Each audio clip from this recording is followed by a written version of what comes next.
Greetings, Dumelang Valeria Lota. Welcome to the channel. Welcome to Sepedi lesson with Kgegeo.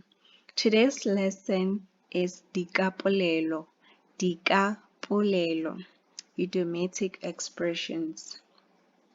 So the reason why I made this video is to help those who are doing Sepedi KHL, Sepedi first additional language or second additional language, to be able to analyze the techniques that has been used in the question papers. So okay, let's get to the video. If you're new to the channel, please don't forget to subscribe, click on the notification bell so that you'll be notified whenever I post a new video. Like, comment and share. And if you are a returning subscriber, welcome back. Okay, re na le mehuta ya dikapolelo.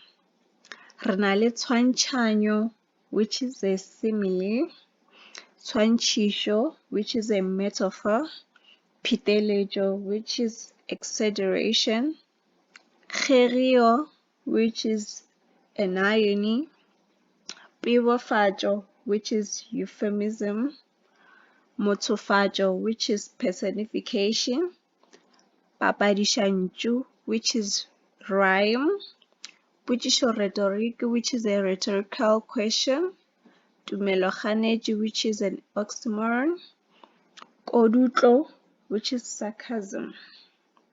Let's get to the video. Okay. Sa pele re na le Tshwantšhanyo. Tshwantšhanyo ke sekapolelo seo se bapetšago goba se swantšhago selo se le sela.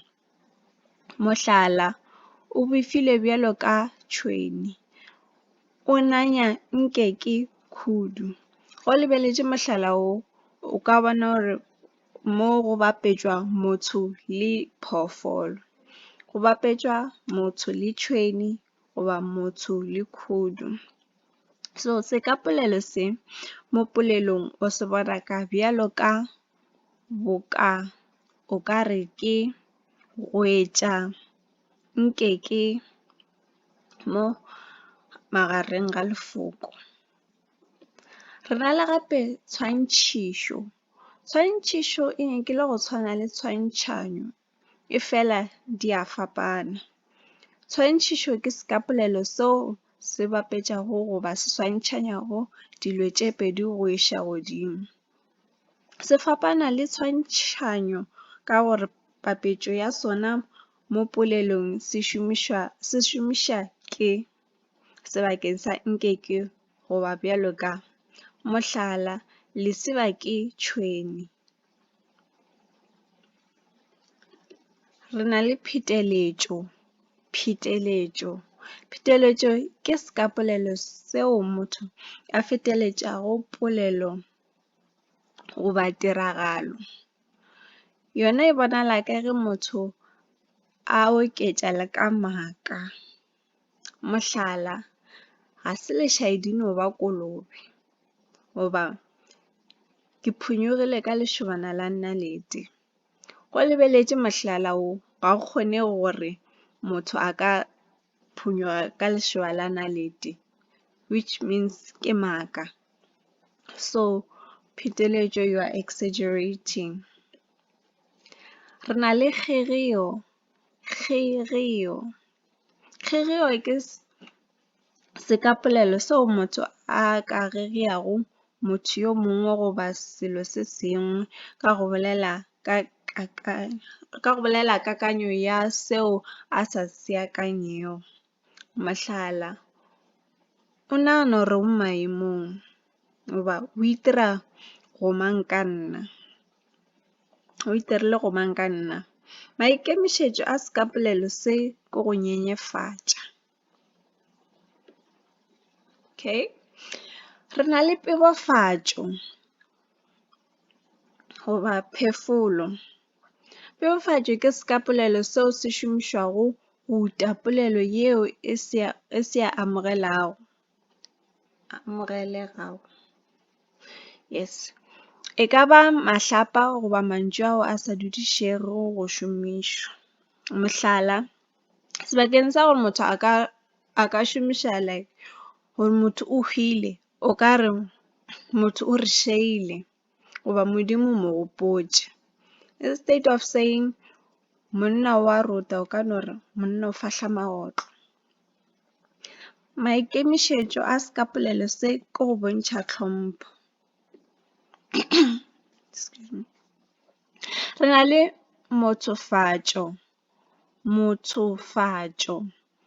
Mothofatšo ke sekapolelo seo motho a bolelago ka selo seo se sa phelego nke se a phela.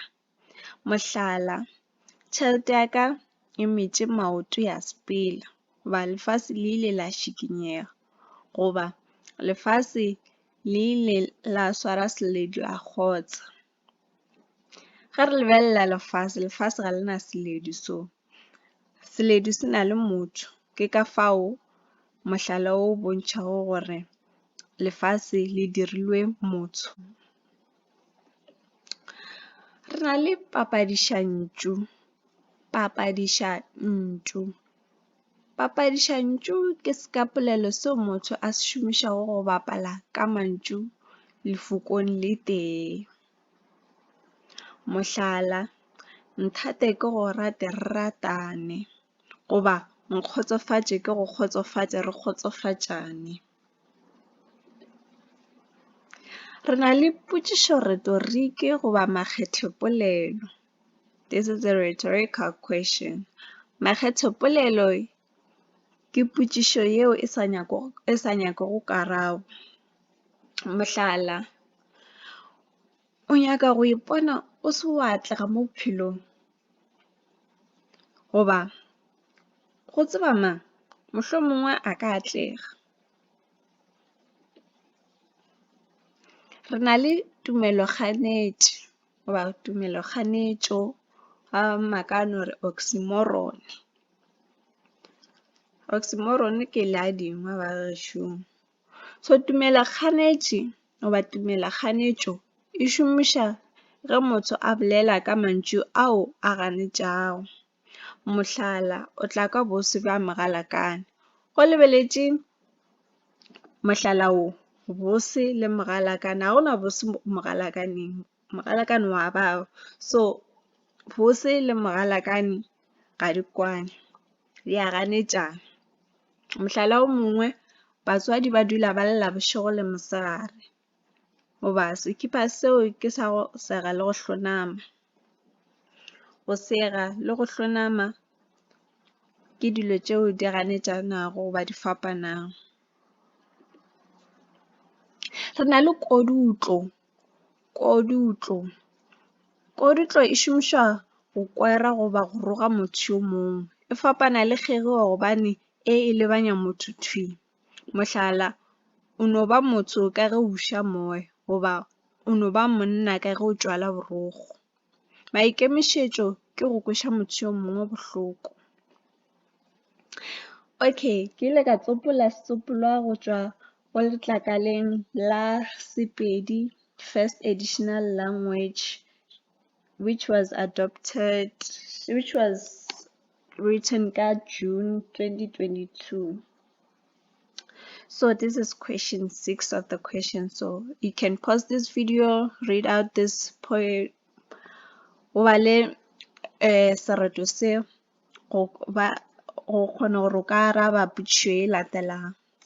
So potšišo she, if you know this question, answer it in the comment section, because I believe that when you are at this point, you are able to know how to criticize or how to use the techniques in poetry.